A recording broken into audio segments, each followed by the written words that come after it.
একটা সাম্রাজ্য ছিল, আর সেই সাম্রাজ্যে ছিল দুজন রাজা, দুজন বড় রাজা, যারা নিজেদের কাঁধে করে সেই সাম্রাজ্যটিকে এগিয়ে নিয়ে যাচ্ছিল। সেই সাম্রাজ্যের প্রজারা তাদেরকে খুব ভালোবাসত।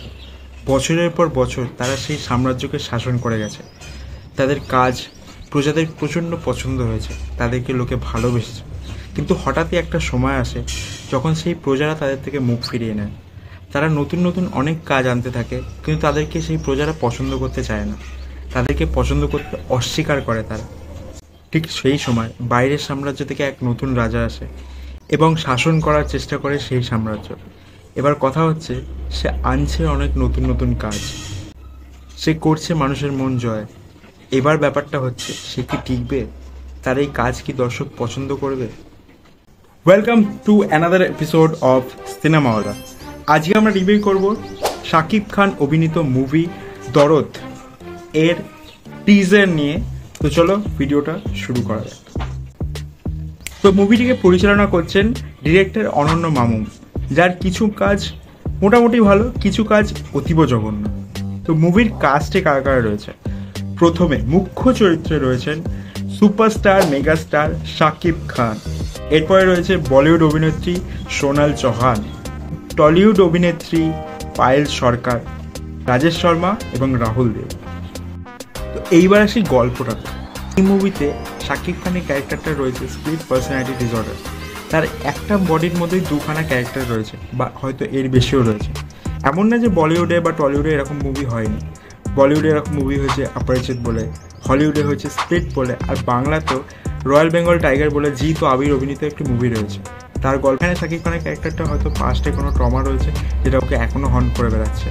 তার ভেতরে যে পার্সোনালিটিটা, সেটা মাঝে মাঝেই কিছু এমন রয়েছে যা রিভেঞ্জটা নিচ্ছে, এবং তার মাঝেই যখন রিভেঞ্জটা নেওয়া হয়ে যাচ্ছে তখন শাকিব খান জেগে উঠছে এবং তাকে দেখা যাচ্ছে রক্তাক্ত অবস্থায়। সেই সিনটা খুব ভালো ছিল। এই মুভিতে শাকিব খানের যে ক্যারেক্টারটা যেইভাবে প্রেজেন্ট করা হয়েছে, সে নিজের গার্লফ্রেন্ডের সাথে বা লাভ ইন্টারেস্টের সাথে যেরকম হাসি খুশি কমিক রোলে রয়েছে, হঠাৎ করে যখন তার সাথে কিছু ঘটছে, যখন সে ভাইলেন্সে আসছে, তখন তার হাত বা মুখে যেরকম রক্ত লেগে আছে, সেই সিনটা খুব সুন্দরভাবে প্রেজেন্ট করা হয়েছে, সেটা আমার খুব ভালো লেগেছে। আর যদি বলে রাখি শাকিব খানের অ্যাক্টিং নিয়ে, তার অ্যাক্টিং এখানে তার আগের কিছু মুভিগুলো যেমন রাজকুমার মুভিটার থেকে অনেক অনেক বেটার হয়েছে। ট্রেলারটা বা টিজারটা যেটা দাবি করছিল যে এই টিজারটা যারা কমজোর হৃদয় তারা দেখো না, তাদের জন্য না, প্রচণ্ড পরিমাণে ভাইলেন্স রয়েছে। তো হ্যাঁ, টিজারটা থেকে বোঝা যাচ্ছে যে হ্যাঁ, এর মধ্যে ভাইলেন্স রয়েছে, কিন্তু অতটা পরিমাণে দেখানো হয়নি। কাট করে টিজারটা বেরিয়ে গেছে।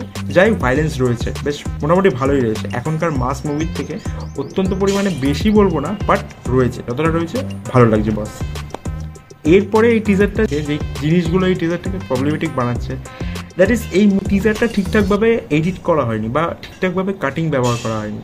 তো টিজারটার কাটিংটা ভালো হয়নি, টিজারটার কাটিংটা আরও বেটার হতে পারতো। আর এর যে ব্যাকগ্রাউন্ড স্কোরটা রয়েছে, সেটা কোনোই রিয়েল না, মানে এরা তৈরি করেনি, এটা ইউটিউবের স্টকে এরকম অনেক মিউজিক রয়েছে। আর এই মিউজিকটা যেটা আমরা এর ব্যাকগ্রাউন্ড স্কোরে শুনতে পাচ্ছি, সেটাও স্টক থেকে তোলা, এটা কোনো আসল ক্রিয়েশন না। তো হ্যাঁ, ব্যাকগ্রাউন্ড স্কোর এদের নিজেদের না, আর টিজারটার কাটিং সেটা ভালো হয়নি। এছাড়া যদি শাকিব খানেরকে যেভাবে প্রেজেন্ট করা হচ্ছে সেটা ভালো লেগেছে। অন্যান্য ক্যারেক্টারগুলোকে সেরকম স্পেস দেওয়া হয়নি, হয়তো ট্রেলারে সেই জিনিসটা আরও ভালো করে দেখানো হবে। তো সেই হিসাবে দেখতে গেলে টিজারটাকে মোটামুটি ভালো করা যায়। এইটাই ছিল টিজারটা, এইটাই ছিল টিজারটার গল্প। এক্সপেকটেশন মতে হয়তো এই মুভিটা ভালো রান করতে পারে। এইবার এই ভিডিওর শুরুতে যে গল্পটা বলছিলাম, সেখানে যে সাম্রাজ্যটার কথা বললাম, সেটা তোমরা বুঝতে পারছো obviously, that is Bengali movie industry. আর তার যে দুই মহারাজা ছিল, দ্যাট ইজ অভিনেতা দেব আর অভিনেতা জিৎ। তাদেরকে দর্শক অনেকদিন ধরেই পছন্দ করে এসছে, ভালোবাসা দিয়ে এসছে তাদের কাজের জন্য। কিন্তু বর্তমানে যতদূর দেখা যাচ্ছে যে তাদের থেকে হয়তো দর্শক হালকা মুখ ফিরিয়ে নিচ্ছে, তাদের কাজকে অত বেশি করে অ্যাপ্রিসিয়েট করা হচ্ছে না। তারা নতুন কিছু আনছে, তবুও লোকে দেখতে চাইছে না। তো সেইখানে প্রবলেম রয়েছে। আর সেইখানেই এন্ট্রি করছেন শাকিব খান, যিনি এর আগেও টলিউডে মুভি করে গেছেন। তার প্রথম ইনিংসে তিনি সেরকম কিছু করতে পারেনি, তার মুভি হয়তো সেরকমভাবে চলেনি, বাট পরপর যে দুটো কাজ হলো, তুফান এবং আমার মোটামুটি ভালো লেগেছে। তো আমার প্রশ্ন এটাই তোমাদের কাছে, যে শাকিব খান কি বাংলা ইন্ডাস্ট্রিতে রেভলিউশন নিয়ে আসতে পারবে? তার এই পরপর যে দুটো মুভি আসছে, তারা কি সত্যিই বাংলা ইন্ডাস্ট্রিকে কাঁপিয়ে দেবে বা একটা হিউজ রেভলিউশন নিয়ে আসবে, যেটা বাংলা ইন্ডাস্ট্রির খুবই দরকার? তো দেখো, একজন বাঙালি হয়ে আমি বলবো না যে জিৎ বা দেব এরা সরে যাক, বা এরা ভালো কাজ করছে না, এরা অবশ্যই ভালো কাজ করছে, বাট সেখানে যদি অন্য কেউ এসে বাইরে থেকে আসুক না কেন, সে যদি বাংলা ইন্ডাস্ট্রির মধ্যে একটা রেভলিউশন নিয়ে আসে, তাতে আমার কোনো অসুবিধা নেই। যাই হোক, ভিডিওটা এতটাই ছিল। যদি ভিডিওটা ভালো লাগে তাহলে কমেন্টে জানিও, আর চ্যানেলটাকে সাবস্ক্রাইব করতে বলো না, তোমার বন্ধুদের সাথে শেয়ার করতে পারো, আর তোমাদের ওপিনিয়ন আমাকে কমেন্টে জানাতে পারো যে এই যে ব্যাপারটা, যে শাকিব খানের যে দরদ প্রথমে এই টিজারটা তোমাদের কেমন লেগেছে, আর যেই নিয়ে আসুক বাংলা ইন্ডাস্ট্রির রেভলিউশন, তোমরা কি সেটাকে মেনে নেবে না, বা তোমাদের কি ভালো লাগবে না?